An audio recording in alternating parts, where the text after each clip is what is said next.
Avertissement. L'émission qui suit comporte des propos et des informations de sources douteuses, véhiculées par des personnages tout aussi douteux, dont l'accoutrement fait honneur à leur comportement. C'est sérieux, de voir de quoi ils ont l'air de... Oui.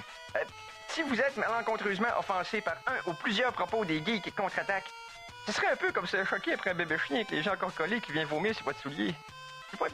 C'est cute, un bébé chien. En direct des entrailles de CKRL, voici les geeks contre-attaque!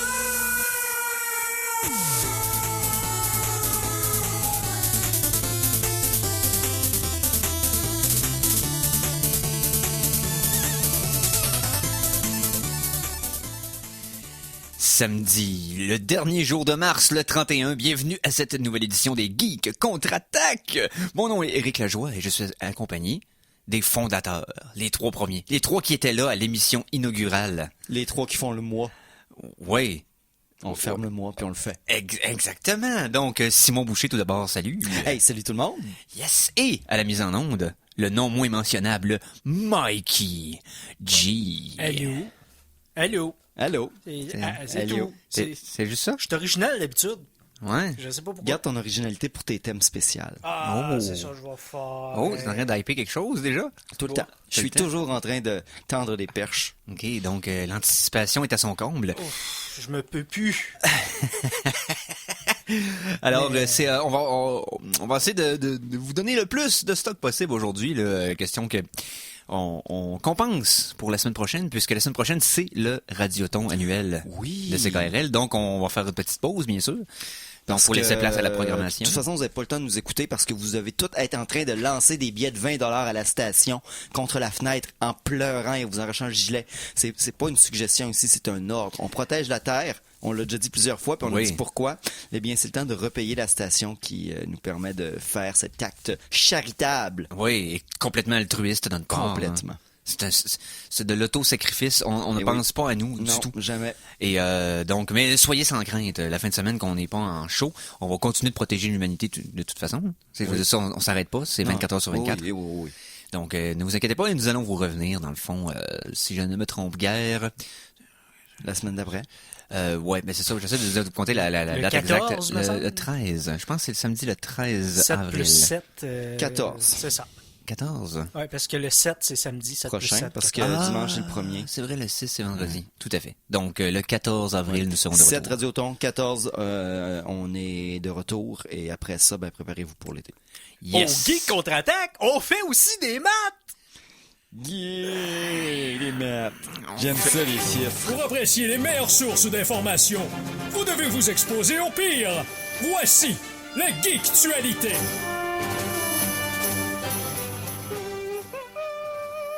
OK, donc, que s'est-il passé dans les actualités geeks selon toi, Simon? Plein de choses. Je sais! Puis je suis en train de regarder si j'avais pas des nouvelles de maths, mais non, j'en avais Non, pas. pas de nouvelles de mathématiques. J'en ai de malheureusement. temps en temps, mais là, cette fois-ci, puis j'en parle jamais parce que je suis jamais capable de faire un lien avec les autres choses, mais là, cette fois-ci... Il y a Pokémon Go là, qui est rendu 8 bits vintage. C'est rendu dans tes c'est ça, où ce que tu tiens tes Pokémon. C'est tout des petits sprites à 8 bits. C'est tout cute. Moi, c'est ce que j'ai dans mes actualités cette semaine. Bon, mais Et c'est pour ça que c'est Simon qui est chroniqueur et que c'est toi qui es à la mise en onde. Chacun à sa place. Ouais. Je te laisse retourner derrière ton aquarium. Et nous allons... on pourrait commencer à parler avec les animaux. C'est toujours le fun. C'est souvent un thème récurrent dans ta façon de commencer les émissions. Oui, t'aimes parler du monde animal. Ouais, ou soit des morts ou du monde animal. Fait qu'on va parler du monde animal, mais pas mort. OK, du monde animal vivant. Ouais, mais on va commencer par la maladie.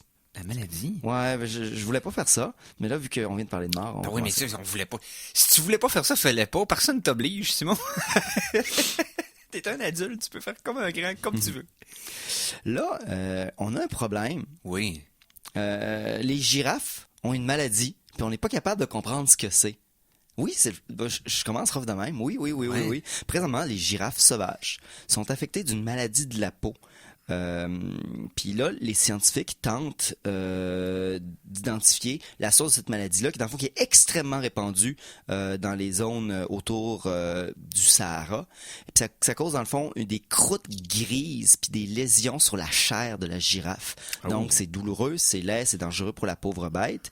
Et puis dans le fond en plus ça fait que la peau devient plus faible. Donc il y a d'autres maladies qui se prennent là-dedans et c'est quelque chose qui arrive ici. Mais là, ils ont essayé d'identifier d'où vient la source de ça, parce que ils pensent que c'est probablement la source de la disparition de ces populations de girafes-là depuis les 15 dernières années. Okay. Ils ont tenté d'identifier, ils ont comparé avec d'autres maladies, et non, présentement, les maladies ne sont pas capables d'identifier la source ni bactérienne, ni biologique. Okay. Donc, d'histoire récente, c'est une des rares espèces qui soudainement mis en extinction, pas en extinction, en danger d'extinction, donc on dit qu'un animal protégé, que la raison d'habitude, c'est soit une chasse abusive ou des raisons créées par l'homme. Ouais, comme le dernier, je pense que c'est rhinocéros blanc qui avait été tué il y a quelques semaines par des gens, parce que, fuck l'humanité. Donc, à ce moment-ci, on parle d'une maladie qui ne semble pas être causée par l'homme, qui ne semble pas être causée par... Le bon côté de tout ça, par exemple, c'est que la recherche sur cette maladie-là, parce qu'elle a quand même forcé les scientifiques à étudier beaucoup plus les troupeaux actuels de girafes, fait qu'on comprend un petit peu mieux. Il y a beaucoup d'éclaircissements sur leur mode de vie en groupe dans liberté, des choses comme ça qui ont été découvertes grâce aux études, mais on n'a toujours pas la cause de la maladie, ni une manière de la guérir. Donc, c'est quelque chose qu'ils vont devoir... Les scientifiques vont continuer à travailler et on va peut-être espérons pouvoir sauver beaucoup des principales populations de girafes. En espérant ne pas manquer notre coup. Coup. D'ailleurs, oui. Oui, non, il n'y aura pas de bruit de tambour, essaye pas. Non, ok. Je pensais que Mikey allait m'assommer d'un thème à l'emporte-pièce pour me remettre à ma place, mais semblerait que non. Mais dans l'autre... Arrangez-vous entre vous autres. OK. Donc, on souhaite bonne chance aux girafes et c'est aux scientifiques qui tentent de résoudre le problème. Aussi, il y a des Suédois qui ont étudié les populations d'ours locales. Et ils ont découvert un changement étrange. Les femelles produisent un peu plus de bébés. Et en plus, habituellement, l'ourson, à un certain âge, il quitte l'unité familiale pour partir de ses propres unités familiales ailleurs dans la forêt. Mais là, les bébés restent beaucoup plus longtemps que dans le passé avec leur mère. Oh, OK. Fait que là, ils se demandaient, qu'est-ce qui se passe? Est-ce qu'on a des ours tanguis? Qui reste trop longtemps dans la cave. Ouais. Trouve-toi une job! Non, maman, je suis en train de manger du miel en écoutant Winnie l'ourson. Fait que... C'est probablement ce qui se passe dans ces cavernes d'ours suédois où ils se montrent des kits Ikea pour ours. Oui. Le Ursacraft, qui est une sorte de tablette à ours. En lisant des YB novels. Et puis probablement en finissant la trilogie Millennium. Mais non, c'est pas suédois. Cependant... on a découvert pourquoi les oursons restaient beaucoup plus longtemps avec leur mère. Et c'est simplement une adaptation de comportement causé par la chasse par l'homme. Donc, pour rester en sécurité plus longtemps, vu qu'ils sont un groupe, les bébés et les mères restent ensemble en tant que groupe plus dangereux pour une plus longue période de temps. Parce que quand tu tombes sur une maman ours avec des bébés, tu t'en vas. Tandis que tu tombes sur un jeune ours, un jeune mâle dans la fleur de l'âge, tu dis, tu veux un ours, boum. Puis là, il est mort. Donc, il prend le temps d'être un peu plus mature, dans le fond, avant de s'aventurer seul. Autant les oursons, monsieur et madame. Donc, c'est quelque chose qui leur permet d'avoir une meilleure chance de survie. Autant parce que ça les aide à se nourrir plus longtemps, puis aussi qu'ils sont plus épeurants, puis ils peuvent se protéger des chasseurs de façon plus adéquate. Donc, l'être humain, nos activités affectent les animaux de toutes les manières possibles. N'oubliez pas ça à la maison, et je vous blâme. Mais non, on blâme pas les auditeurs. Je pense pas qu'ils ont eu à croiser des ours dans les Ça dépend, est-ce que dans nos semaines. auditeurs, on a des Suédois qui chassent l'ours en terre de Suède? Si oui, c'est de ta faute. Bon. En tout cas, vous pouvez nous parler sur Facebook, même en suédois, il n'y a pas de problème, là, mais pas tout en même temps, là, on sait que vous êtes nombreux, donc... Hey, dans le domaine des animaux... Oui, mais j'en ai un autre aussi, fait que vas-y, continue. Dans le sud-ouest de l'Inde, dans le parc national de Niagara Hole... Le trou du Niagara, le Niagara Hole. Le Niagara Hole. Bref, il y a un éléphant qui s'est fait surprendre à fumer. Hein? Ouais. Une éléphante, donc femelle, qui... Une éléphante femelle. Je Non, pense mais- que t'es impliqué dans Ouais. ton mot. Ouais. Mais on sait jamais hein, avec la non-binarité des genres aujourd'hui. Donc, une éléphante s'est faite prendre à exhorter de la fumée par sa bouche et sa trompe, et on se demandait, mais mon Dieu, qu'est-ce que c'est ça? Ouais. Et finalement, c'est une manière de s'automédicamenter, comme tout le monde qui fume, on s'automédicamente. Ouais, le pour- menthol, c'est bon pour la gorge quand t'as la grippe. Ben, c'est ça, raison de stress ou quoi que ce soit. Non, mais c'est que elle prenait du charbon. Elle On mangeait. filtre au charbon. Elle mangeait du charbon de bois. Donc, c'est pour ça qu'il y avait de la fumée qui sortait de ses orifices, parce que c'est une manière de soit combattre les toxines, Oui, oui. ou encore, ça sert de laxatif aussi. Et parlant de laxatif, je dois mentionner que c'est pas par l'orifice arrière qu'on voyait la fumée sortir, mais bien par la bouche et la trompe. Mais voilà, les éléphants fument maintenant, s'automédicamentent, et on peut en apprendre beaucoup de nos amis les bêtes. Il fume, dans le fond, l'adjectif de base, fumer, de dégager de la fumée, là, pas nécessairement de. Parce qu'en mangeant du charbon, il y a de la fumée qui sort, mais je veux dire, c'est pas, il aspire pas la fumée, Ils se font pas des expire la rouleuses, Eric. Non, c'est ça. Non. Là. Non, c'est un peu ça que j'essaie de clarifier, là. Ouais. Non, l'éléphant risque pas d'aller genre chez Exporter, vider le stock, puis non. Rouler dans Non, les pas- grosses feuilles de palmier, se faire des sans fil. Mais si je me fie aux régions où cet animal-là vit, je pense qu'il préférerait les camels. Oui, C'est ça de même. Ben là, ici, on parle d'un éléphant indien, fait que t'es pas sûr de ta bonne source. Écoute ouais. l'histoire de départ. Hey, on parle-tu de Ok. monstres? Ben oui, on parle de monstres. On parlait de souris. Hein? Oui. Les souris sont monstrueuses. Non. Des chercheurs en Corée. La bonne Corée, pas la méchante Corée. T'as good Korea puis bad Ouais, ça a peut-être changé, hein, on sait pas. Bon, mais peu Peu importe. importe. On crée une souris cybernétique. Ici, je parle pas d'une souris d'ordinateur vraiment, vraiment high-tech.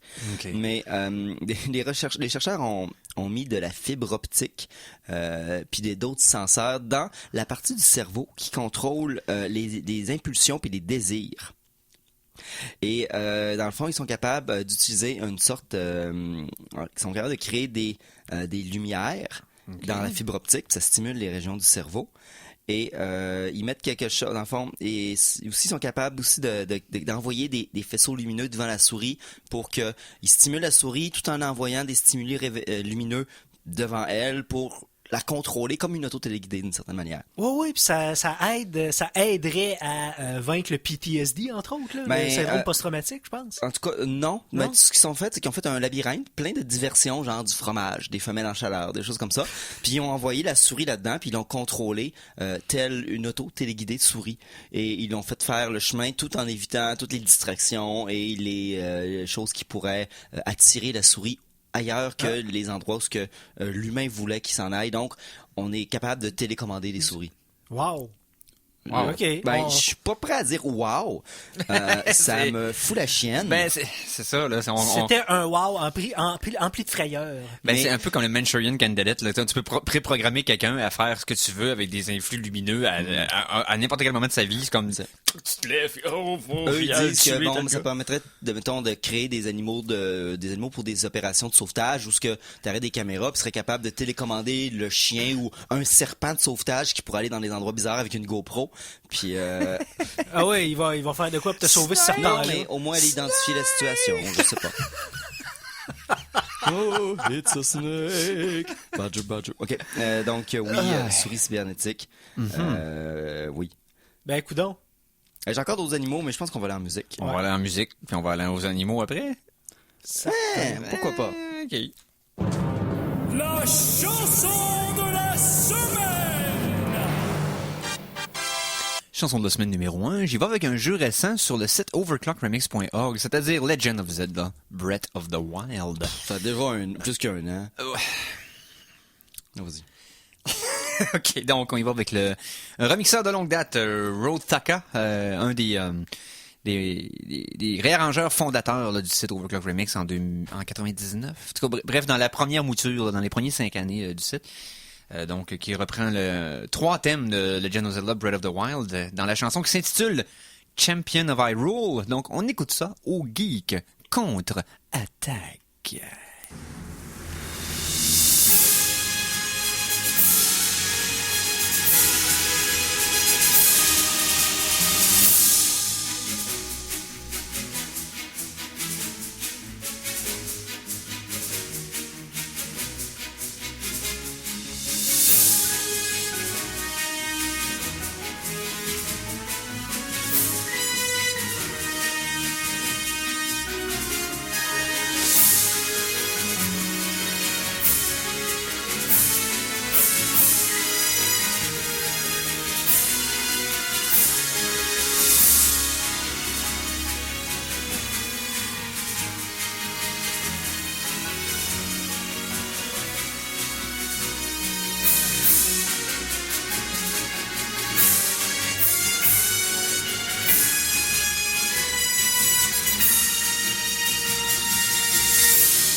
vient d'entendre le champion d'Hyrule, donc le Champion of Hyrule de Road Taka. C'est disponible, c'est un remix de Legend of Zelda Breath of the Wild, bien sûr. C'est disponible tout à fait gratuitement sur overclockremix.org. Parce que t'as toujours un petit creux. Les Geeks Contre-Attaque sont fiers de te présenter leur soupe minestrone pour le cerveau. Chronique en vrac! Alors, on poursuit en vrac. Et je pense que t'as encore quelques nouvelles d'animaux à écouler. Hein? Des nouvelles animalières. J'ai toujours des nouvelles animalières. OK. Oui, parce que c'est honnêtement... je sais pas pourquoi. Parce que ça t'intéresse? Peut-être. Donc, on parle de quel animal cette fois-ci? On va commencer peut-être avec... on va commencer quelque chose de loin de nous, puis on va se rapprocher un petit peu. OK. On a commencé à créer, bien sûr, on a commencé à modifier génétiquement des vers à soie, parce que c'est le fun. OK. Puis aussi, probablement... Pour créer une soie plus robuste et plus facile à travailler, plus résistante. Oui, non, en fond, c'est ça. C'est des scientifiques qui ont modifié le code génétique du ver à soie. Et maintenant, c'est capable de créer justement un produit. La soie qu'ils produisent n'est pas vue nulle part dans la nature. Ça va créer quelque chose de vraiment très différent de la soie habituelle. OK. Et puis... leur soie, dans le fond, comporte beaucoup d'aminoacides, puis ça permet de faire une soie, justement, plus résistante et plus solide. Donc, on est de plus en plus proche, justement, d'une manière d'utiliser des vers à soie modifiés dans des usines pour créer des choses. Donc, préparez-vous, c'est le futur. Ouais, ben ça, il y avait déjà eu des études sur certaines sortes d'araignées là, qui pouvaient créer un fil qui était proportionnellement le matériel le plus résistant de la planète. T'sais, en proportion là, par rapport à sa structure moléculaire. Donc, Mais le ver à soie étant réputé pour créer une très grande quantité, c'est pour ça d'ailleurs qu'il est utilisé pour la soie est si connue, parce que t'es capable, avec beaucoup de verre, ça prend pas beaucoup d'espace, ça se contrôle bien, puis tu peux facilement avoir des... ça diminue drastiquement les coûts de production de ça. Donc là, ici, on va pouvoir créer des nouveaux tissus. Mais ça nous amène aussi à d'autres utilisations de ces petits verres, des petites choses comme ça. C'est-à-dire... Il y a une compagnie qui vient de Newport, qui s'appelle le Newport Jerky Company. Dans le fond, Newport, si je parle du Rhode Island aux États-Unis, qui vend pour 10$ américains un paquet de 5 grammes. Et là-dedans, c'est environ, c'est du, pardonnez-moi l'expression, mais c'est du beef jerky de verre. OK. Du worm jerky. Oui. Donc, ça comprend environ des tonnes et des tonnes et des tonnes de vers de terre séchés. Une grande quantité pour faire 5 grammes de vers de terre séchés, fumés, préparés à la jerky avec les assaisonnements et la saveur. Ben oui. Mm-hmm. Donc, je suis pas sûr, hein? Ça sonne la chronique culinaire qui s'en vient, boys! Non, comment ça va pas? Je vais être obligé d'en manger. Je veux pas manger des jerky de verre. Et que t'es fermé. OK. Je vais envoyer quand même l'information à Mikey. S'il rentre des jerky de verre dans le studio, je m'engage à y goûter. OK? Bon, mais Mikey, je t'ai envoyé les informations. Mais en attendant le vrai chocolat rose qu'on n'a pas encore, faut bien faire de quoi, là? Parce que nos deux, trois dernières tentatives n'ont pas été très fructueuses. Non, le clic-feu. Le clic-feu, c'était pas super bon. C'était pas terrible. J'ai encore un souvenir du mauvais goût que j'avais dans la bouche. Oh, et du café fret. Non, c'est ça. Ouais. Genre de rincer un café, de rincer de l'eau dans un cendrier plein de café. C'était pas yaob. C'était pas yaob. On va rester dans le biologique avant d'aller peut-être dans le technologique. J'ai une dernière nouvelle, que j'ai parlé à Mikey, puis là j'essaie de retrouver. Oui, c'est ça ici. Mais on pense avoir identifié un nouvel organe dans le corps humain.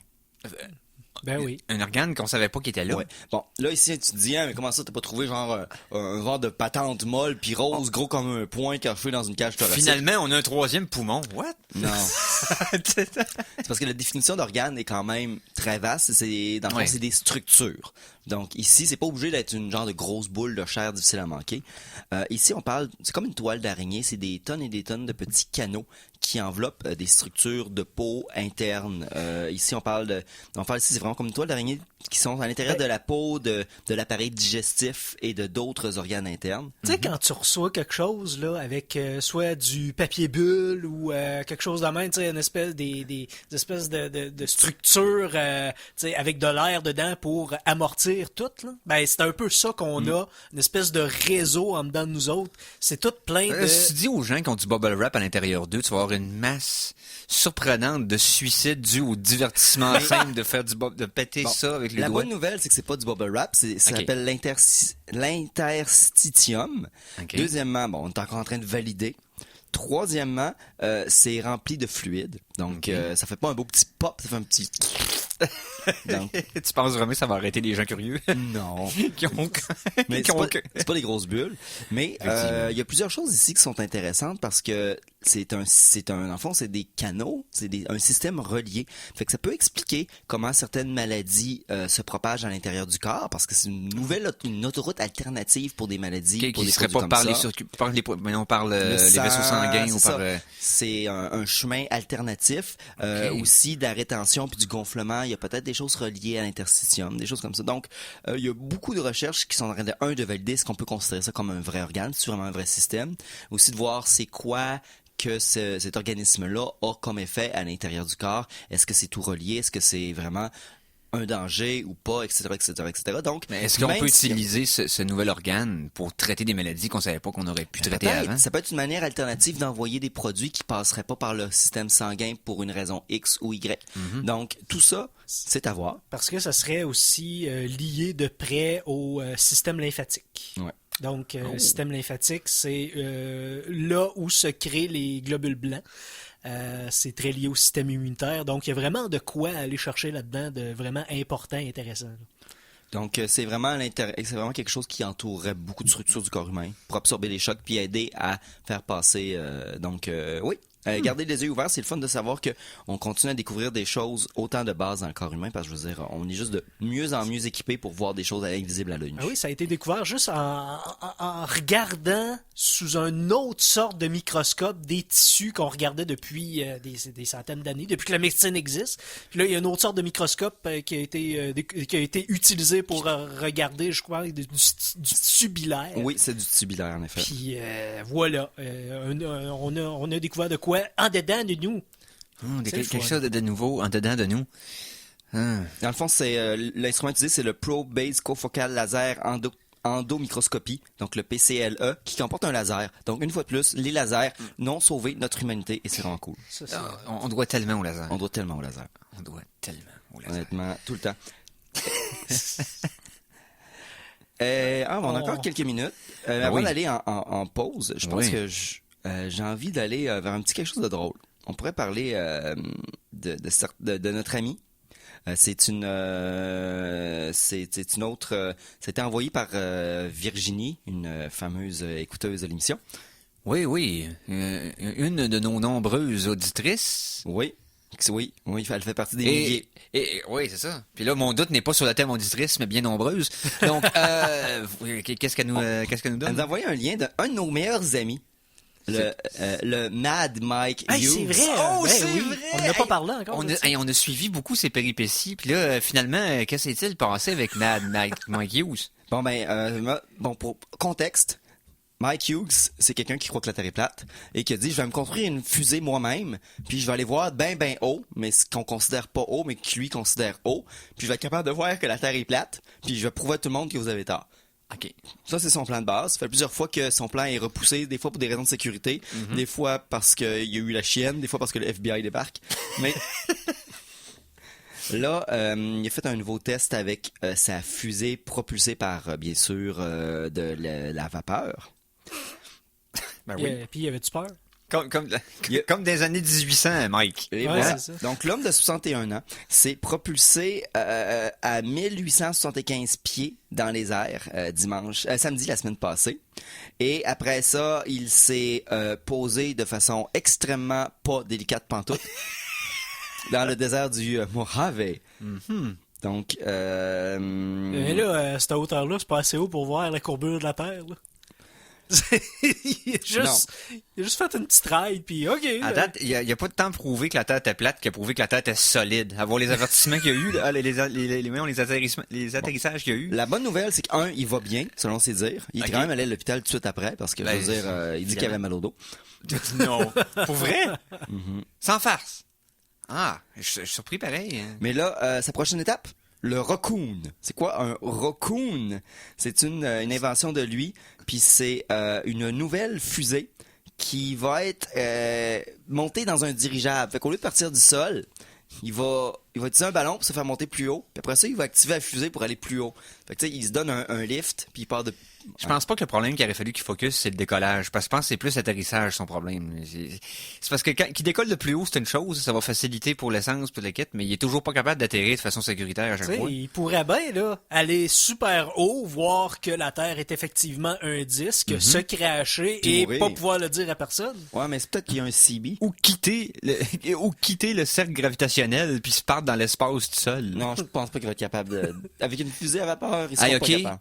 Mets-toi pas dans les jambes des rêves de Mad Mike Hughes. Hey, pendant que tu finis ton bœuf, Simon, on va aller en pause. Ouais. C'est parfait. Mais Bon, honnêtement... Puis on va-tu parler de choses un peu plus stellaires? vu qu'on a commencé à parler de la gravité, on quittons donc la Terre un peu après la pause. Ouais, c'est ça. Oh, t'es intriguant. On va faire ça. OK, on vous revient tout après pour les geeks qui contre-attaquent. Alors attention, ici c'est François Pérusse et ce que vous écoutez en ce moment, c'est les Geeks contre-attaque. Fait que, watch out. À CKRL 89,1.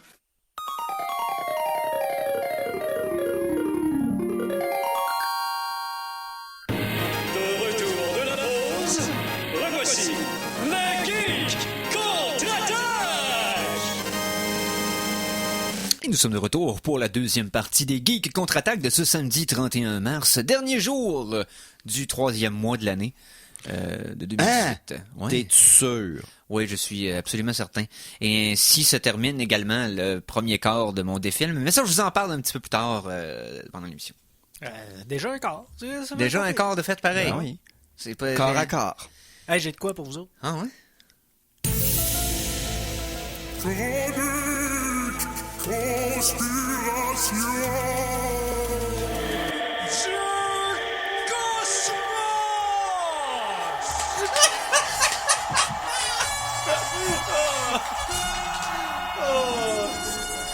Conspiration du cosmos! Ouais, le cosmos plotte notre démise. Et boy, c'était tellement pas francophone ce que je viens de dire. Le cosmos est en train de manigancer notre perte. Ouais, c'est ça, c'est ça. c'est ça. Parce Ça fait que, plaisir de vous replacer à votre place, bande de vous autres.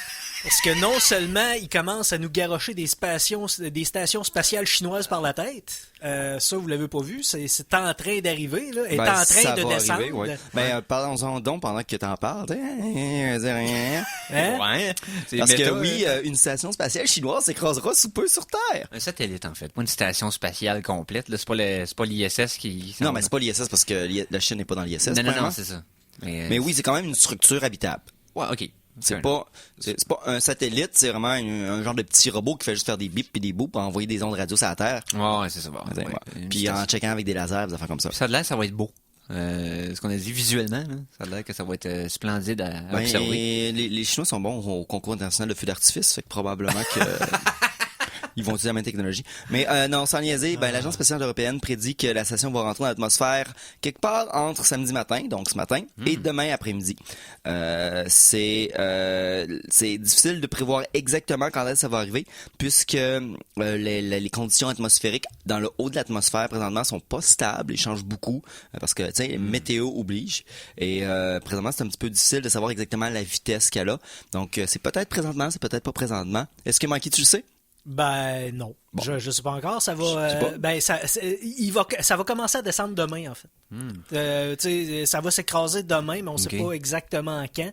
Puis aussi, c'est ça, on sait pas où encore parce que. Puis ça c'est bizarre qu'on sache pas où un objet qui est en train de descendre super proche de nous. Tu sais? Non, je pense qu'ils savent, mais qu'ils veulent pas le dire. Mais tout de suite. ce qui arrive aussi, c'est qu'il y a des gros doutes sur si Pékin a encore le contrôle ou pas de la structure.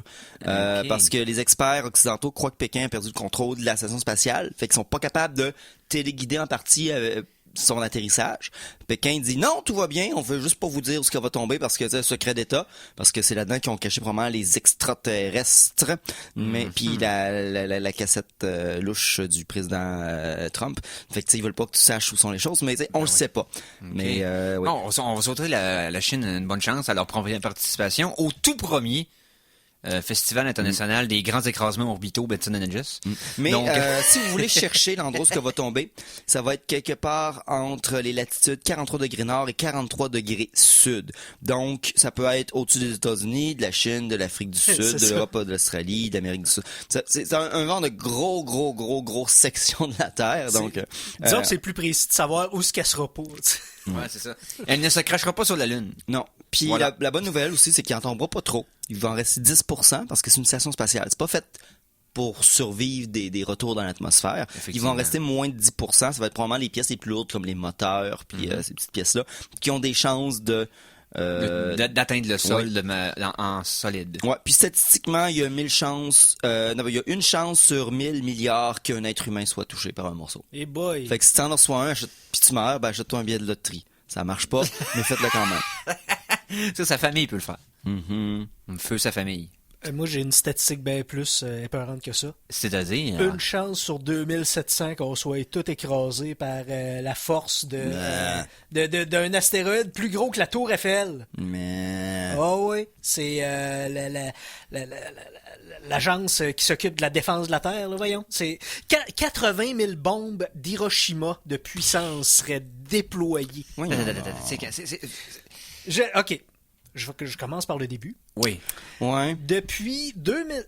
vous rappelez-vous en 2013? Non. La Russie a eu le cadeau d'un petit météorite qui a pété proche de la ville de Tcheliabinsk.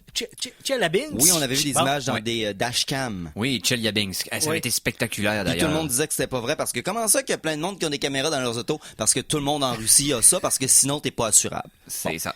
Ouais, fait que toutes les vitres ont pété, ça a été un chiard d'assurance, justement.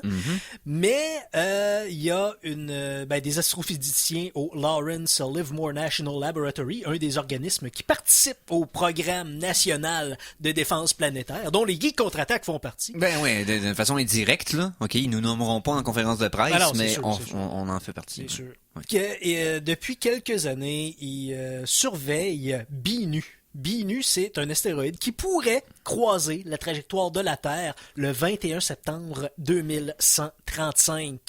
Oh. Donc, il y a une chance sur Ce qui serait notre 140e année en tant qu'animateur des Geeks contre-attaque, hein? Oui, quand même. Peut-être. Peut-être, on va... Hey, tu sais, ça serait plate. On va peut-être être en onde. Mais oui, mais ça serait Live. plate que cet astéroïde-là nous empêche de faire notre grosse démission. C'est-à-dire 144. Non, ouais, c'est T'sais, ça. c'est ça, Ouais. là. 144 années. Mais c'est ça. Donc, il y a des moyens pour contrer, pour éviter le pire. Et le moyen le plus geek est baptisé Hammer. C'est le Hyper Velocity Asteroid Mitigation Mission for Emergency Response. C'est pas tout droit sorti de l'univers de DC ou Marvel, ça, là. Okay. Ça n'a pas été. Mais le Hammer, c'est un vaisseau spatial qui pourrait agir à la manière d'un bélier, soit pour détourner l'astéroïde, ou comme un explosif, le faire éclater avec des ogives nucléaires qui... c'est ça, là, faire un... c'était quoi le film, là? Armageddon. Armageddon, c'est ça.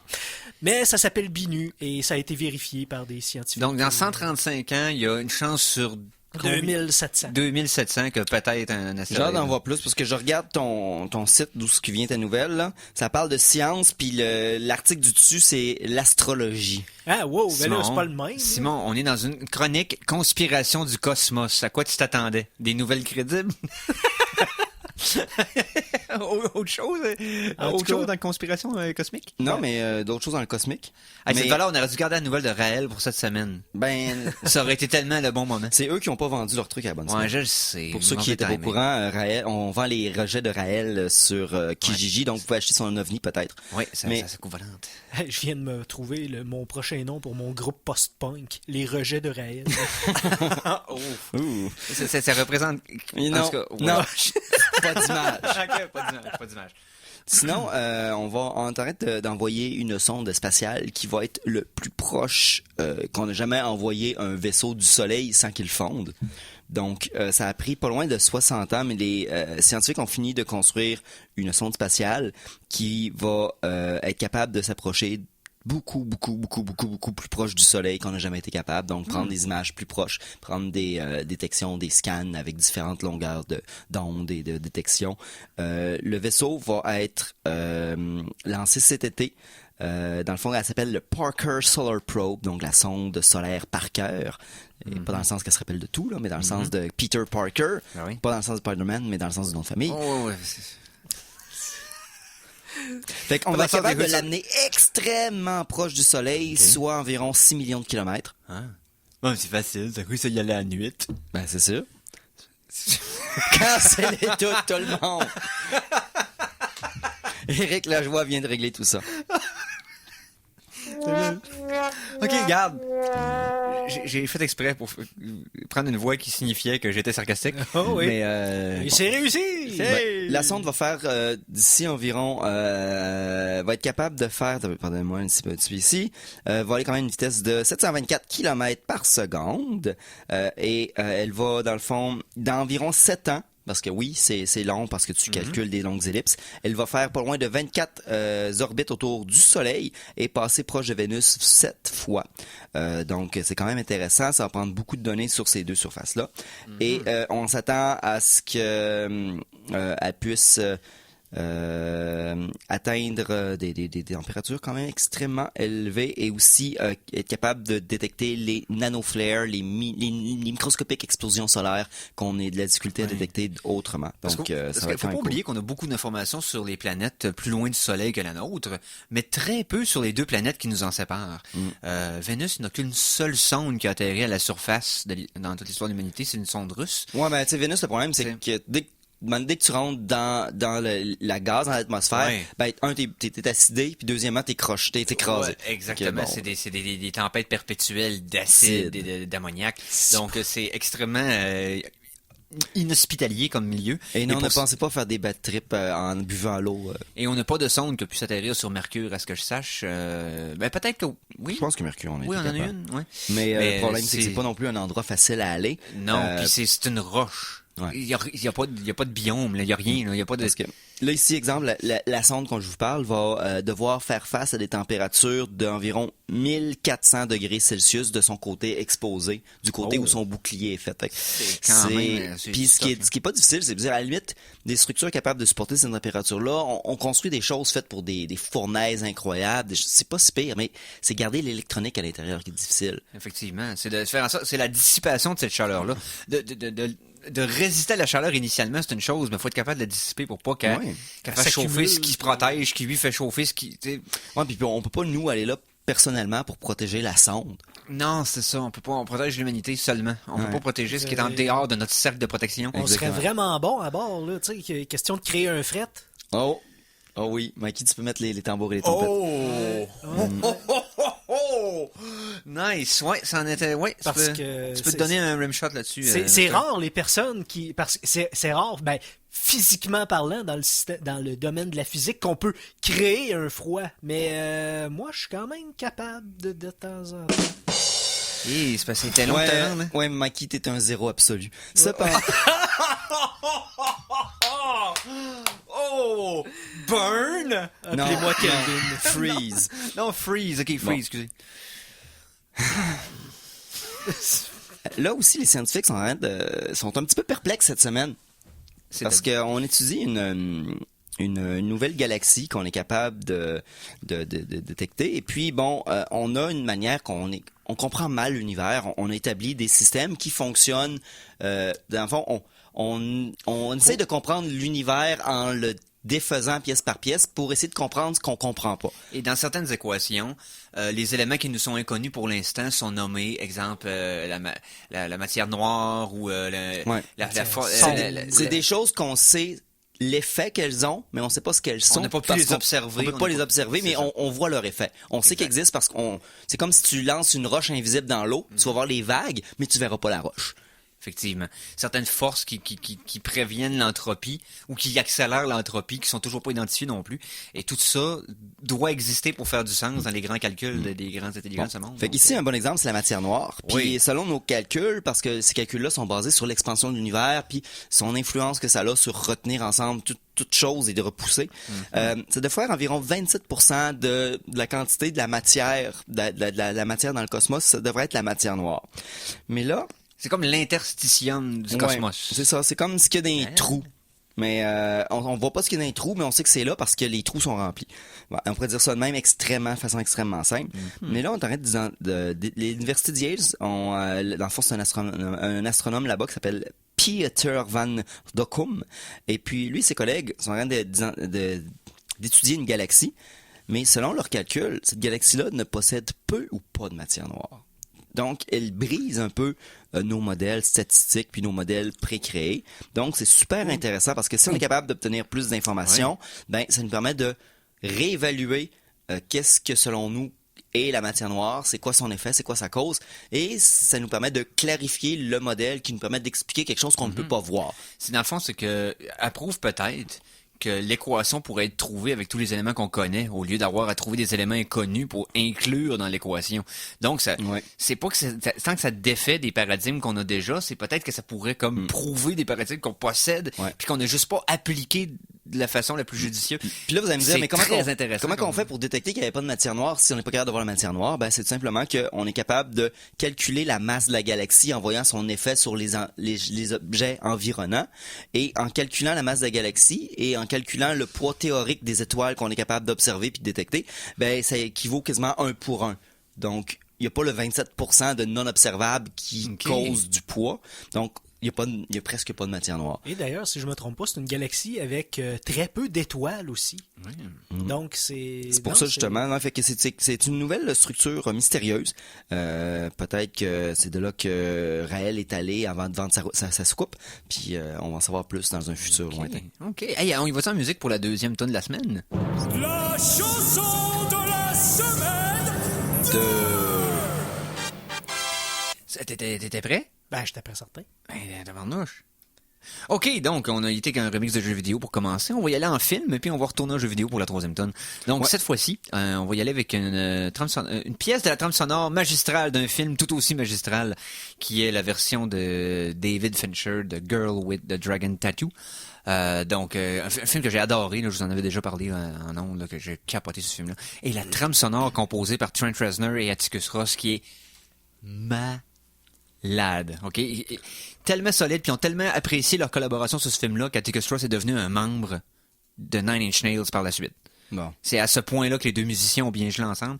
Donc, je vais y aller avec la pièce qui était utilisée pour le générique, qui est une reprise de Immigrant Song, une tune qu'on a déjà entendue Oui. dans les promotions de Thor Ragnarok, mais cette fois-ci repris à la sauce Trent Reznor.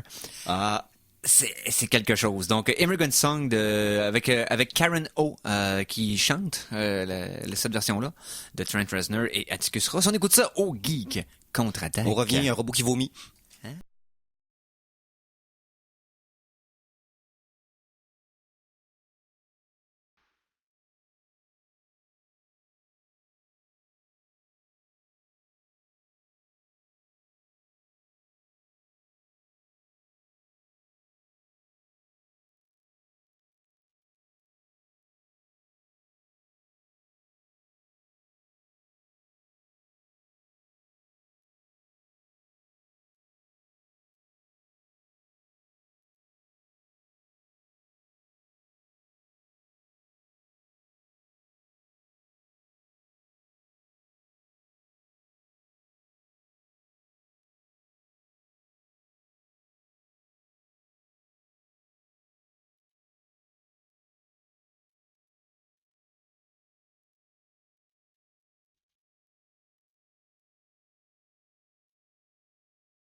Alors, on vient d'entendre... ça vient cacophonique, hein, par bout? Non, un tantinet. Donc, Trent Reznor et Atticus Ross avec Karen O à la voix. Donc, Immigrant Song tiré de la trame sonore de Girl with the Dragon Tattoo, version Fincher. Bon, voilà. Ouais. Donc, c'est là avec James Bond. Ouais, avec Daniel Craig et Rooney Mara. Chronique Gadget. Et là qui va là, ça va être la joie. Au nom de la loi, je vous arrête là. Donc, chronique gadget. Ben, on aurait pu rester dans de l'espace. Gadget de l'espace. Ouais, ben indirectement. Parce qu'en fond, j'ai comme glissé un mot très rapide avant le début de la tune pour dire qu'on allait parler d'un robot qui vomit. Ouais. Oui. Ben le but du robot qui vomit, c'est pour faire du carburant pour les fusées. Hein? What? Votre état de confusion totale me fait un plaisir incroyable. Bon, commençons à la base, ok? Ouais. Le carburant pour fusée, c'est quelque chose de dangereux. On va s'entendre là-dessus. C'est quelque chose qui a des risques d'exploser extrêmement facilement, même avant même de se rendre dans la fusée, parce que c'est un carburant ultra concentré, ultra volatile, qui est fait pour être ultra performant. Ouais, c'est ça. Puis Faut que ce soit dangereux pour que ça ait la puissance nécessaire. Exactement. Afin de quitter l'atmosphère. Tu peux pas mettre du super sans-plomb à basse octane. Faut pas mélanger d'huile dans le gaz puis espérer que ça va nous amener dans les autres. Fait que pour créer justement le carburant fusée, faut que tu mélanges des produits chimiques, puis tu dois les mélanger ensemble. Mais si tu les mélanges trop fort, ben ça peut causer des explosions ou plein de choses. Donc, puis c'est plat. C'est ça. Ben, il y a des scientifiques japonais qui ont trouvé une solution, et c'est un robot à vomir du carburant à fusée. Oui, continue. Pourquoi vomir? Parce que ça, j'essaie de comprendre. Ouais, C'est qu'il faut que t'amènes le robot dans un bar, tu le fais boire plus exactement, tu le fais boire. Non. C'est ça? Bon, dans le fond, c'est un prototype de robot créé par l'université de Chuo, puis l'agence spatiale japonaise, qui, eux, ont créé quelque chose qui permet de mélanger les produits chimiques pour faire du carburant fusée dans une série dans un tube qui se compresse et qui utilise un processus similaire au péristaltisme de notre œsophage puis notre intestin. Donc, les produits sont mélangés et le robot se compresse et se rétracte tel un intestin, et ça permet de mélanger lentement et doucement les produits. Okay. Dans le fond, la manière que nous on produit présentement le carburant fusée, on met ça dans des gros mixeurs, un peu comme des KitchenAid, mais industriels. On met tout ça puis on brasse, et puis on peut juste faire des batchs. Tu fais un gros bac, tu mets tes produits, puis tu as une batch de carburant fusée. Mais le processus avec le péristaltisme, ça permet de créer le carburant fusée en continu, parce que tu rentres les produits à une extrémité, le péristaltisme se fait tout le long, ça le mélange, et au bout, ça vomit un produit doucement, qui a le temps après ça de sécher pour créer le carburant solide utilisé dans les fusées. Puis c'est pas juste, présentement c'est un prototype, cependant, le prototype a déjà produit du carburant solide, et le carburant en question est présentement à l'essai. Et ça prouve un système. En fond, c'est un robot intestin qui vomit du carburant fusée. Ce que, honnêtement, je pourrais tenter d'inventer des histoires, mais ma vie est complète. Parfait. Alors, sérieux, je l'ai pas sorti à date, là, mais c'est vraiment approprié. On est rendu là! Tout à fait. Ouais. Tout à fait. Rien d'autre à ajouter là-dessus. Effectivement. Hey, on se fait-tu un petit truc techno rapide avant qu'on finisse la section, puis qu'on passe probablement en film et en télé, en choses du genre après la pause. Oui. Vous avez probablement suivi un petit peu dans les dernières semaines les débâcles de Cambridge Analytica et de Facebook, qui, grâce à une entente, ont obtenu des tonnes et des tonnes de données de Facebook, parce que pour ceux qui ne savaient pas, si tu payes pas pour utiliser Facebook, c'est parce que c'est toi le produit que tu es vendu à quelqu'un d'autre. Bienvenue dans 2003, tout le monde le sait. Mais bon, il y a des gens pour qui ils ont comme réalisé ça. Ouais, c'est ça, c'est le débat-là qui a commencé. Puis aussi les tentatives un peu pathétiques de Facebook de se défendre de ça, qui sont l'équivalent de s'enfarrer dans ses propres lacets PR. Tu veux pas que le monde... T'as juste à mentir. C'est ça, c'est un petit peu maladroit. Mais bon, là... Ça a fait un gros buzz négatif autour de Facebook, de ses services. Et, Facebook ont décidé d'arrêter un produit qui était supposé sortir dans cette période-ci. Parce que vous allez voir c'est quel type de produit. Puis c'était peut-être effectivement une bonne idée de pas le sortir genre ce mois-ci. C'est-à-dire... Facebook voulait embarquer dans le secteur ultra compétitif du haut-parleur intelligent avec assistant vocal qui écoute tout le temps pour répondre à tes questions. Alexa et compagnie. Alexa, Siri, Google Home, tous ces beaux appareils-là. Ben Facebook voulait sortir le sien. Fait que je pense que c'est effectivement pas le bon moment de sortir un truc qui écoute tout le temps chez vous quand t'es Facebook puis tu viens de te faire pogner à vendre des données de tout le monde. Donc ils ont donc décidé de mettre ça en pause. Et moi, si j'étais à eux, je tuerais le produit au complet. Cependant, parce que je pense pas qu'ils vont être capables de récupérer le bon vouloir de la population. Non, mais c'est ça. Le coup fait mal, là. Puis ils pourront... À court terme, ils reprendront pas ce qu'ils ont perdu financièrement, puis question action, puis aussi image publique. Ça va prendre quelques années, là. Faut être bien honnête, là. Donc, puis il faut pas que les autres commencent à dire on va être une alternative, nous on est clean. Non, ils font tout ça. Instagram le fait. Quel autre aussi, là? Comment il s'appelle, les images, là? Ouais, ben c'est Instagram, les images. Ouais, OK. Oui, mais il y ça en a un appartient à autre. Facebook. Okay. Snapchat, ça fait comme ça. Ils font toute la quête d'information qu'ils redistribuent à des compagnies, puis il y en a qu'on le sait, il y en a qu'on le sait point, il y en a qu'on s'en doute, mais ils ont toute cette information-là. Mais il y en a une, je vais essayer de retrouver la nouvelle, mais je sais pas si vous connaissez le produit s'appelle MoviePass. J'ai justement MoviePass, voilà. J'avais justement une nouvelle de MoviePass d'une couple de semaines que j'avais pas parlé. MoviePass, c'est un système aux États-Unis. Dans le fond, tu achètes un truc, ça te coûte X $ par mois, ça te donne accès au cinéma autant que tu veux. Ok, c'est comme un cinéma volonté, là. Ouais, c'est ça. Tu payes tel montant, puis tu payes un tel montant, puis tu as comme droit à aller voir un certain nombre de films. Mais tu sais, le prix, c'est complètement stupide, là. C'est 10$. Puis t'as comme genre c'est 10$, puis tu payes un ou deux, trois films par mois. C'est une application sur ton téléphone, t'arrives au cinéma, tu fais blip, puis tout va bien. Fait que c'est ça. Fait que c'est quand même cool, mais dans le fond, c'est parce que le président de MoviePass a avoué que l'application, elle récolte tes données de localisation avant et après ton film. Fait que dans le fond, tout ce que ça sert, c'est qu'il te donne un film gratuit, entre guillemets, en échange de savoir tout ce que les gens font avant et après le cinéma pour pouvoir offrir des services, mieux vendre des publicités. C'est comme, si tu sais que 80% des gens qui vont voir un film après ça, mettons, vont manger du fast-food, tu peux... avoir des pubs de fast-food avant c'est ça, puis tu peux vendre ces pubs de fast-food-là beaucoup plus cher. Ce serait plus wise que de mettre des pubs de postes de radio, mais ça, c'est mon avis personnel. Honnêtement, oui. C'est comme des pubs de films à la radio. C'est quelque chose qui me donne moins envie de voir un film. Ben oui, c'est pas le bon médium. En tout cas, peu importe. Donc, au Québec, ça marche. Quand vous vous dites, c'est donc bien pas cher, il doit avoir une crosse, habituellement, il y en a une. Si c'est trop beau pour être vrai, c'est que c'est pas vrai. Et voilà. c'est pas mal un slogan qui est assez facile à... Qui a été maintes fois prouvé.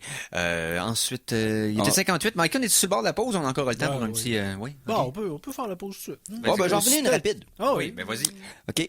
Il y a une femme qui a appelé l'escouade anti-bombe chez elle. Oh. Parce que... qu'il y avait une dinde dans son salon? Non. Faut que j'arrête avec elle. C'est une femme de Windsor, en Ontario. Okay.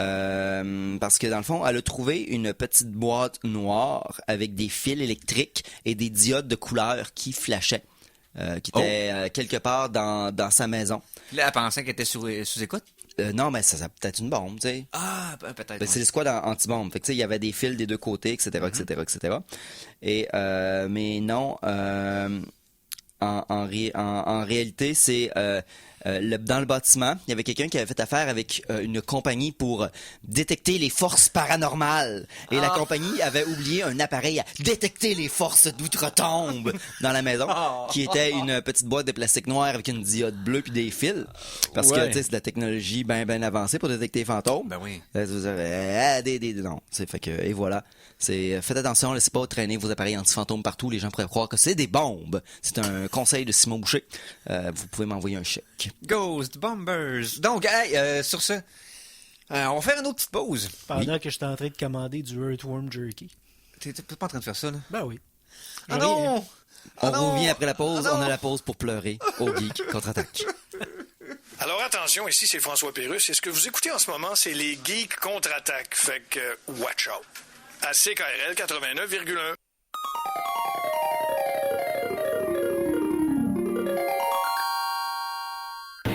De Voici le Geek Contre-Attaque! Et nous sommes de retour pour la troisième et dernière partie de l'émission de cette semaine du 31 mars. Les Geeks Contre-Attaque. Donc, Mikey, je te vois qui est pas sur ta chaise. Ben non. Mikey est debout. Ah ouais? Quand même, souvent, quand Mikey est debout, ça veut dire que préparez-vous, mesdames et messieurs. Ben oui. Un film par jour, tous les jours, pendant 365 jours. Éric Lajoie vous présente... Des films 2018. Tu sais, tu le time, tout le C'est temps, tout bonne vrai. place, pis tout. En passant, c'est pas enregistré à la maison. Là, Non, c'est live à chaque fois. C'est malade. Faut bien que j'aille de la job, je suis tout le temps assis, puis je pèse sur des pitons à un moment donné. Je veux pas peser sur des pitons puis être debout. C'est ça. C'est bon, mais voilà. Donc, oui, le défilm. C'est sûr que là, je vais avoir on va faire une pause la semaine prochaine pour les Radiotons, donc je vais avoir 2 semaines accumulées de films à vous parler d'ici là. Si j'ai toffé le défi, bien sûr, parce qu'à chaque semaine, c'est jamais la journée que je vais faire comme puis de la boîte, j'arrête. Ça se peut, là. C'est très possible. Ça reste dans le domaine du... J'ai rien à gagner de faire ça, là. Surtout que la belle saison arrive, puis t'as une cour. Ouais, oui. Mais bref. Là n'est pas mon point. Mais là, t'as fait 3 mois. Oui, c'est vrai, j'ai le quart de fête. Ouais. Le quart d'Iclès. En fait, non, il me reste un film pour terminer le quart, dans le fond. Faut que j'écoute oui. celui d'aujourd'hui, le 31. C'est pas fait encore, donc je vais l'écouter ce soir. Mais oui, effectivement, je vais avoir le quart de fait à minuit ce soir, donc... Fait que si t'abandonnes, on va être déçus, on va te juger, mais t'aurais fait quand même 3 mois, ce qui est quand même pas pire. Je veux me rendre au moins à 100, tu comprends? Il y a comme le chiffre rond qui me fatigue, puis là, je vais avoir mon 90e film, je pense, ce soir. Donc, anyway, faudrait que je check sur Facebook d'ailleurs. Si quelqu'un peut checker vite, là, c'était lequel mon hier? Je pense que c'est 89, mais bref. Tout ça pour dire que... C'est quoi que t'écoutais? Qu'est-ce que j'ai écouté bon? cette semaine? Cette semaine, en majorité, oui. J'ai eu quelques surprises agréables. Peut-être 2 déceptions dans le mauvais sens. Surprise agréable. Et un film que je connaissais de réputation, que j'ai finalement écouté, puis que, wow, que je suis content que le film était à la hauteur du hype. Bon, hier, t'étais à 89. 89, donc c'est ça va être le 90e film ce soir. 90 x 4 nous donne un magnifique total de 360. Donc j'ai pas mathématiquement le quart de fête après 3 mois, parce qu'il y a un mois de 28 jours. Mais je pense que c'est au 5 ou 6 avril, je vais avoir le quart de fête, là, une affaire comme ça. Tout ça pour dire que j'ai 3 mois sur 12 quand même, on va le calculer comme ça. Sur ce, j'ai écouté samedi dernier The Hitman's Bodyguard, qui est un film avec... Ryan Reynolds! Avec Ryan Reynolds. Et, le créateur du papier aluminium Reynolds. Oui, avec Samuel L. Jackson aussi. Et qui, dans le fond, le film qui était un script qui était supposé être un script de film policier sérieux, qui a été... réécrit en tant que comédie pour profiter du momentum positif que Ryan Reynolds avait dans les dernières années, puis Samuel Jackson également. La chimie entre les 2 acteurs est extraordinaire. Écoute, c'est pas un film que j'avais beaucoup d'attentes, puis les critiques l'avaient trouvé... Moi, j'ai trouvé bon. C'est du divertissement un peu, puis chaque fois que les 2 sont à l'écran puis ils se parlent, c'est extraordinaire à chaque fois. Entre guillemets, le banter entre les 2, là, chaque interaction qu'ils ont entre eux autres est complètement hilarante. Donc, oui, très recommandé, j'ai bien aimé ça. Ensuite, j'ai écouté The Theory of Everything. J'en avais parlé à la suite du décès de Stephen Hawking, que j'allais l'écouter dans les prochaines semaines. C'est fait. Un film qui est relativement long et qui a pas eu une note de 5, dans le sens que, tu sais, je l'ai aimé malgré les petites failles, puis les petites failles sont simplement le fait que c'est pas basé sur la vie de Stephen Hawking, c'est basé sur la biographie de sa première femme. Donc, son point de vue de sa femme, c'était bien entendu les relations familiales de Stephen Hawking, ainsi que sa maladie, mais beaucoup moins centré sur son œuvre, sur son travail, sur sa philosophie et sur l'avancement de sa carrière. Bon. Ça, c'est un peu laissé en 3e roue du bicycle, là. OK. Fait que c'est comme un peu plate, parce que j'aurais aimé que ce soit séparé d'égal à égal, qu'on voit vraiment l'entièreté de la vie. Tu sais, qu'on ait une parcelle de tout. OK. Le tour complet. Et le côté académique est un peu laissé de côté. Il est là quand même, mais c'est plus accessoire au reste. Puis c'est beaucoup focusé sur sa maladie et sur sa relation avec sa femme au départ, puis comment ça s'est développé par la suite. Est-ce qu'ils ont Morgan Freeman qui joue la maladie? Ça me semble que ça va être un bon casting. Non, par contre, Eddie Redmayne en Stephen Hawking est extraordinaire. C'est une grosse performance. Juste pour ça, ça vaut la peine. Et de le voir jouer le scientifique ambitieux dont le corps le trahit, petit peu par petit peu, et je vous dis, là, à la fin, il émule tellement bien Stephen Hawking, la façon qu'il va émotivement communiquer par son visage est très très similaire à l'homme. Donc non, c'est un très bon film, là, très bon film. Mais bon, plus focusé sur sa vie personnelle que sur sa vie professionnelle. Ensuite, j'ai écouté He Never Died lundi. Donc un petit film à petit budget avec Henry Rollins. Et Henry Rollins, un gars tout à fait fascinant. Si vous connaissez le dude. C'est le personnage principal, ça? Oui, c'est l'acteur principal. Okay. Ce gars-là qui est un artiste multidisciplinaire. C'est-à-dire qu'il a commencé à se faire connaître en étant le chanteur de Black Flag, qui était un groupe de post-punk des années 80 de contestataires. Et par la suite, il est devenu acteur à Hollywood dans des petits films. Il est devenu aussi ce qu'on appelle un motivational speaker. Comment il dit ça en français? Un motivateur. Oui, un motivateur. Un conférencier, parce que le gars a voyagé beaucoup, puis ses succès musicaux et hollywoodiens lui ont permis d'avoir une indépendance financière. Et il n'y a pas de famille non plus, donc il est constamment en train de voyager, d'essayer des nouvelles expériences, d'essayer des nouvelles jobs. C'est un philanthrope, il se promène partout. Et c'est un gars qui est inhéremment intéressant à entendre parler. C'est un gars qui a un charisme extraordinaire. Mais c'est drôle parce que son histoire de vie réelle ressemble pas mal à son histoire de vie dans le personnage. Effectivement. Et peu importe ce que vous avez eu la chance d'assister à un speech de M. Rollins, que ce soit dans un podcast, que ce soit dans ses conférences, dans le film, il joue un personnage qui est pas charismatique du tout. Et c'est ça qui est drôle. C'est que c'est un gars qui a une éloquence hors du commun, qui fait un personnage qui est complètement stoïque. Et qui parle beaucoup avec ses gestes et son attitude plutôt qu'avec ses paroles. Mais c'est un film qui est très très haut budget, qui est très film noir. Donc une enquête sur quelqu'un qui se rend compte qu'il peut pas mourir, puis tu caches pas pourquoi au début. Puis le pourquoi du parce qu'il est immortel est révélé pendant le film. Et c'est joué de façon très très très très modeste, très minimaliste. Étant donné le peu de budget, il n'y a pas de grandes scènes à grand déploiement. C'est plus c'est plus dans des environnements plus huis clos, plus fermés.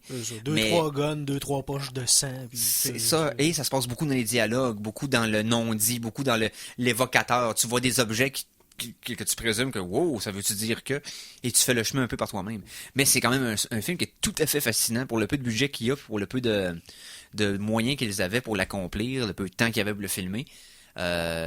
Évoque de grandes idées, de grandes possibilités. Donc j'ai beaucoup aimé He Never Died. Proud Mary, j'ai écouté mardi, qui selon le marketing s'enlignait pour être un genre d'hommage au film de Blaxploitation et tout ça, le Pam Grier de l'époque et tout ça. Et j'ai trouvé ordinaire. Il est pas raté, c'est juste qu'il est il est sponsorisé par Sony de façon pas subtile pendant tout le film, mais il est filmé avec des caméras digitales, mais pas les meilleures. OK. On parle pas des Red 5, là, les caméras digitales dont beaucoup de films à grand budget ont été tournés puis qui donnent un très bon résultat. Mais on parle ici de caméras, des nouvelles gammes de caméras digitales de Sony qui donnent plus l'impression de caméras de bulletin de nouvelles que de caméras de film. Donc le grain est comme un peu comme un petit peu trop clair, comme je sais pas si tu comprends ce que je veux dire, un petit peu trop. Ça fait pas pour l'ambiance que tu t'attends pour en écoutant un film. Exact, surtout un hommage au film des années 70. Puis tu sais l'infographie puis la musique, tout le kit, ça vient influencer peut-être le premier 5% du film pour l'hommage. Ensuite, ça disparaît complètement, ça devient un film ordinaire. La première, c'est le fun. Et c'est original comme façon de faire un film de badass, de hitman, qui tue tout le monde sur son passage, mais c'est une femme d'âge mûr afro-américaine. Et elle nail, mais pas autant qu'elle l'avait déjà fait dans son passé. C'est, je me rappelle pas son nom, Henson, je me rappelle plus de son prénom, peu importe. Ouais. Elle avait joué une des assassins dans Smoking Ace, si vous avez vu le film, qui était comme complètement sous-estimé, un super bon film d'action. Elle était meilleur là-dedans que dans celui-là, malgré que le film repose complètement sur elle. Mais le film fait le cheap, puis la toune, il y a un cover de Proud Mary qui est utilisé à la fin du film de façon tellement maladroite et pas subtile que ça en est gênant. C'est beaucoup trop sur le nez, là, comme ils disent les Anglais. Donc, non, j'ai trouvé ça ordinaire. Pas mauvais, mais pas grave. The Lobster, mercredi. Ah oui, on a vu ça ensemble? Oui. Oui, Mikey qui est venu à la maison pour écouter The Lobster avec moi. Puis on savait pas quoi écouter. Puis là, finalement, on va écouter ça. On a entendu de réputation que le film était bizarre et il l'est beaucoup. C'est un film que La prémisse est délicieuse. Hein. Oui, la prémisse est extraordinaire. C'est un endroit où ce que tu vas, puis t'as je pense que c'est 1 an pour trouver l'amour. 45 jours. 45 jours pour trouver l'amour, sinon tu deviens un animal. C'est ça. Tu choisis un animal à ton arrivée, et si t'as pas réussi à trouver l'âme sœur, il te chirurgicalement te transforme en cet animal-là. Comment ils font, c'est pas grave. C'est pas dans important. un futur dystopique, puis ils sont capables de le faire. Le point est que la seule façon d'étirer ton séjour, OK, c'est qu'à chaque 2 jours, je pense, ou chaque jour, je me rappelle plus, ou chaque jour, mais bref. Chaque jour, il y a une chasse, OK, pendant une couple d'heures, le monde part dans le bois avec des guns à tranquillisants. La chasse aux célibataires. Et c'est ça, c'est que soit tu peux tirer d'autres mondes dans ton clan ou tuer des célibataires du monde qui se sont sauvés de l'hôtel, du compound, qui font ça, puis qui essayent de vivre comme en célibataire tout seul dans le coin. Donc, mais t'es-tu pas, t'es tranquillise. T'es fléchettes tranquillisantes. Exactement. T'es marié après ça de force. Puis non, c'est juste que chaque fois que t'en as tué un, tu le ramènes, ouais. Ça te donne un jour de plus. Un jour de plus à vivre à l'hôtel. Ça fait que ceux qui sont là depuis longtemps à l'hôtel, c'est des sociopathes, tu comprends? Ah, OK. Tu vois le genre? Fait que ça donne... Et étant donné que les gens dans ce futur dystopien-là sont comme... comment je te dirais? Tellement rendus... La prémisse est tellement superficielle, tu comprends, qu'ils réduisent ça au minimum de ce que ça peut être de trouver l'âme sœur. Mais c'est tellement ancré, ils sont tellement comme... Ils vont s'accrocher au moindre point en commun qu'ils ont avec quelqu'un. D'une façon désespérée et pathétique, OK? Donc, il y a un gars qui boite au début du film, et il cherche désespérément une fille qui boite aussi, et la seule qu'il trouve était blessée, puis elle va s'en remettre dans quelques semaines. Fait qu'il peut pas être avec.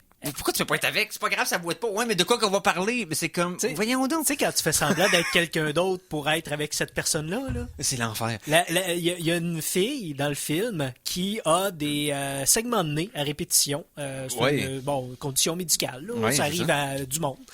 Il y a un gars qui se décide de, une fois de temps en temps, je vais me smasher le nez sur un objet dur, sur un mur, sur une table, n'importe où, pour saigner du nez une fois de temps en temps, pour être avec cette personne-là. C'est ça, parce qu'il trouvait pas d'autre chose. Tu sais,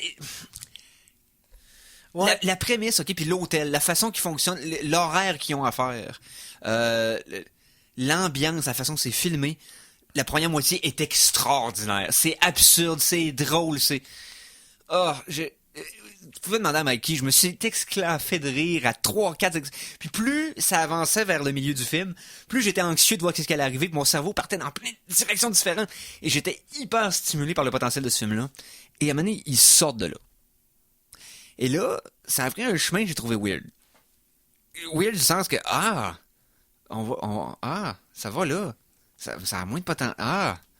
Mais, puis ça finit avec une fin ambiguë.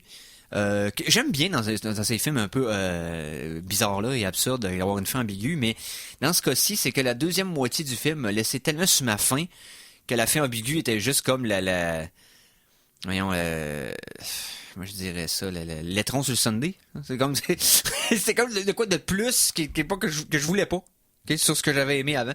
Donc, Lobster, j'ai aucune idée si je l'ai aimé ou si je l'ai pas aimé. J'ai envie de donner un 5 pour la première partie puis un 2 pour la deuxième. Donc, j'ai trouvé un score de 3.5 entre les deux. Là. C'est weird. Ensuite, on va y aller en musique. Parce que je me suis rendu compte que j'étais en train de finir la demi-heure sans avoir mis ma troisième tonne. OK. Oui, puis mon retour... La chanson de la semaine!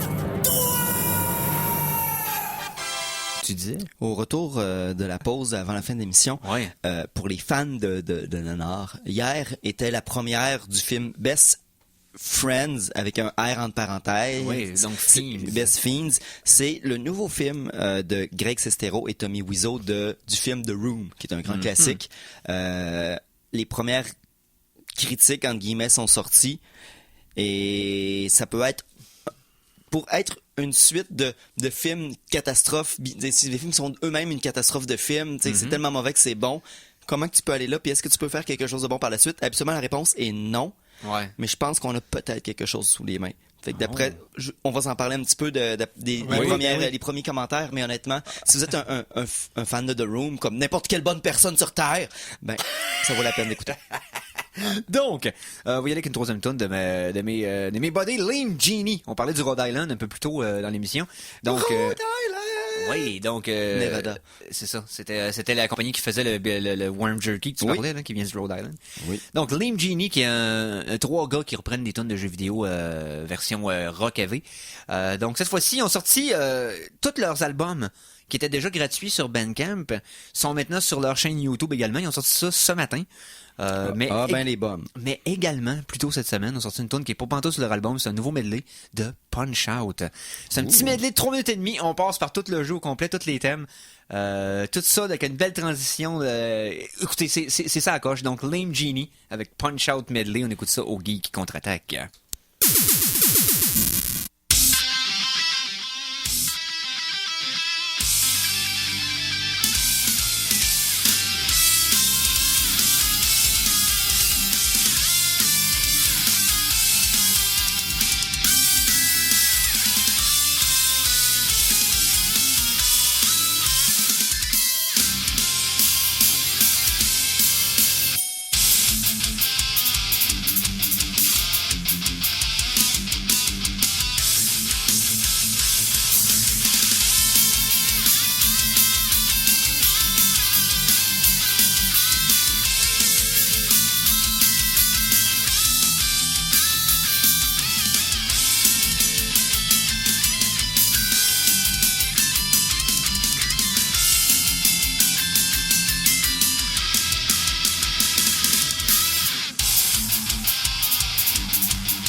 C'était donc le Punch-Out medley de Lame Genie. C'est gratuit sur leur chaîne YouTube, ainsi que tous leurs albums tout frais de ce matin, qui sont sur la chaîne YouTube à écouter à votre guise. Donc, je les adore, sont ça à coche. Et en plus, l'extrait de la chanson, c'est un vidéoclip tourné dans un arcade que vous pouvez voir sur YouTube. Donc, probablement, quand on va poster les résumés d'émissions, vous allez pouvoir voir la vidéo là, sans problème. Sont solides. Donc, on parlait de... Oui, c'est vrai. Des films. Oui, je vais terminer des films, puis après ça, on parle de... On finira avec Best Friends. Oui, Best Friends. Best Friends. OK. Donc, j'ai écouté jeudi Molly's Game, basé sur une autobiographie d'une ancienne athlète pré-olympique, dans le fond, qui s'en allait aux Olympiques, qui a été blessée gravement, qui est devenue tenancière de parties de poker de haut niveau, mais en privé, qui était borderline légale, mais qui borderline pas légal, qui est devenue illégale malgré elle. Et elle s'est ramassée dans une enquête du FBI extraordinaire pour finalement se rendre compte qu'elle avait été manipulée pour essayer de coincer d'autres mondes. Tout ça pour dire que L'histoire est fascinante, super bien. C'est Aaron Sorkin, le légendaire scripteur hollywoodien, qui a scripté nombreux films et séries télé dans les années 80-90. Et cette fois-ci, c'est son premier film qu'il dirige et très solide comme une première itération. Mais surtout parce que il n'y a rien de sensationnel dans l'image, rien de sensationnel dans la cinématographie ou dans les transitions ou dans les jeux de caméra. C'est vraiment plus le script qui est en béton armé. C'est bang, bang, bang, ça arrête pas. Et le rythme est soutenu. C'est ça. Et amène constamment des petits twists qui renouvellent ton l'intrigue. Ça me rappelle un peu le rythme de Spotlight que j'avais écouté un peu plus tôt cette année. Qui rien de spectaculaire non plus, mais un script tellement fascinant que tu hooks après 20 secondes. Et son dialogue interne à Molly, dans les 10 premières minutes, c'est sûr, ça vous hook pour le reste du film. C'est sarcastique au bout, wise, quick, je sais pas, il y a quelque chose de foncièrement fascinant dans ce personnage-là qui vous accroche dès le départ. Donc j'ai bien aimé ce film-là. Et le dernier film que j'ai écouté hier, le premier Spielberg. Son tout premier film pour la télé, Duel, en 1971. Film pour la télé. Ça a parti sur un genre de film d'horreur qui était inexistant avant. Oui. C'est-à-dire les chars-horreurs, les films de chars-horreurs. Charogne, charreur, c'est pas pareil. C'est ça, oui, c'est exactement. Mais un film, c'est ça, un suspense routier. Donc, dans lequel un gars qui est en voyage d'affaires se fait à partir avec un camionneur, puis ça devient une course contre ça devient une course pour sa vie, dans le fond, d'essayer d'échapper à ce camionneur-là, qu'il traque, puis qui joue avec comme un chat jouerait avec une souris. Et c'était le premier film, il y avait 25 ans à l'époque, Spielberg, quand il a fait ce film-là. Et avec Qui a fait des téléfilms à 25 ans? Pas moi. Exactement. Et son budget était de 450 000 pour un film de véhicule, et il y avait 16 jours pour le tourner. Le film est malade. Question cinématographie de véhicule, c'est très difficile à nailer de façon constante pour... on se rappelle tous de l'impact que Mad Max Fury Road a eu. Ouais. Parce qu'on voyait que la façon que c'était filmé, on voyait que la façon que ça avait été placé, chorégraphié, c'est extraordinaire. Mais c'est du budget, là. Faire Fury Road, c'est compliqué. Exactement. Il a fait quelque chose d'équivalent comme expérience cinématographique. Pas d'équivalent dans la production, d'équivalent dans le feeling d'être assis d'écouter le film, puis le même thrill, avec une fraction infime du budget puis des moyens. Et c'est malade. C'est super bon. C'est ça qu'il a coupé probablement dans les joueurs de guitare lance-flamme. Oui. C'est ça qui est dispendieux. Puis il y a des scènes, écoute, il y a une scène à un moment donné il y a un accident de char dans le milieu du film à cause de la vanne. Il aura un petit café, il rentre dans le café, il va prendre une aspirine, il est dans la salle de bain, il se remet, il se met de l'eau dans la face, il dit bon là, je vais manger, je vais prendre ça relax, il est parti, je suis clair. Il arrive, s'assoit pour manger, il voit la vanne dans le parking. Donc, le dude, il est dans le bar. Là, il sait pas c'est qui.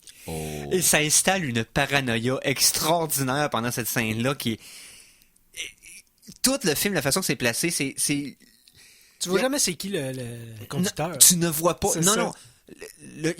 L'antagoniste n'est pas le chauffeur du camion, c'est le camion lui-même. C'est ça. Qui est représenté à l'écran souvent comme si c'était c'est l'équivalent de Godzilla avec des roues. Tu le sens comme un monstre qui rugit, qui est là. C'est une force de la nature, c'est un poids. Exact, qui est implacable, un peu comme le T-1000 dans Terminator 2, qui s'arrêtera jamais tant que tu seras pas out. Le suspense me prit à partir de 5-6 minutes, parce que le film prend un petit peu de temps à décoller, il nous met dans l'ambiance. 6 minutes, c'est pas pire. Et il est filmé comme un western. Gros plan ses yeux, des longs panoramas du désert de l'époque là, qui est super beau. Un western routier de monstre. Oui. C'est la seule façon que je le décrire, et c'est malade. Quel puissant classique. J'ai 5 ma note de 5 dans le fond. C'est ça, La gloire à Duel. Quel bon film. Moses que c'est le fun. Donc, on parle de quoi, là? Parler de bons films? Oui. On va parler de Best Friends, qui est un nouveau film. Dans le fond, c'est un film de body... Un film criminel d'amis, dirigé par Justin McGregor. OK, c'est avec, bien sûr, le duo de The Room. Donc, on parle de Tommy Wiseau, la légende, l'homme. Ceux qui n'ont jamais vu The Room, c'est « Oh, hi, Mark! » Les critiques. Moi, c'est ça que je veux savoir. OK. C'est Wiseau et Sestero. Mettons quelque chose au clair tout de suite. The Room avait été écrit par Tommy Wiseau. Dirigé par Tommy Wiseau.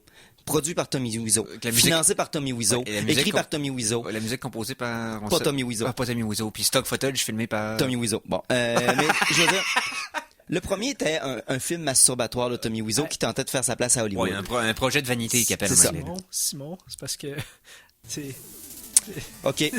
Je vais vous dire ça extrêmement simple.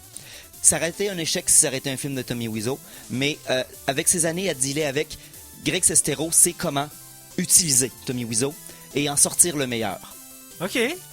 Ça sera jamais... C'est filmé comme un petit film indie, quirky, funny, weird, spécial, cheap. C'est parfait comme ça. On va essayer de mettre la main là-dessus dans les prochaines semaines. Faut que j'écoute ça, c'est sûr. Honnêtement, ça a l'air d'être un succès. Ouais, puis Disaster Artist que j'avais apprécié. T'as-tu eu l'occasion de l'écouter? Pas encore. OK, parce que Oui. on s'organise. Donc, sur ce, merci à Simon. Mais merci, Eric! Merci à Mikey, bien sûr. Ben, ça me fait plaisir.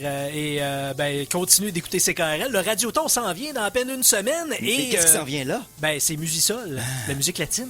Yes. Donc, hey, merci d'avoir été là. Participez en grand nombre au Radioton. On se revoit dans 2 semaines, le 14 avril. D'ici là, salut les geeks.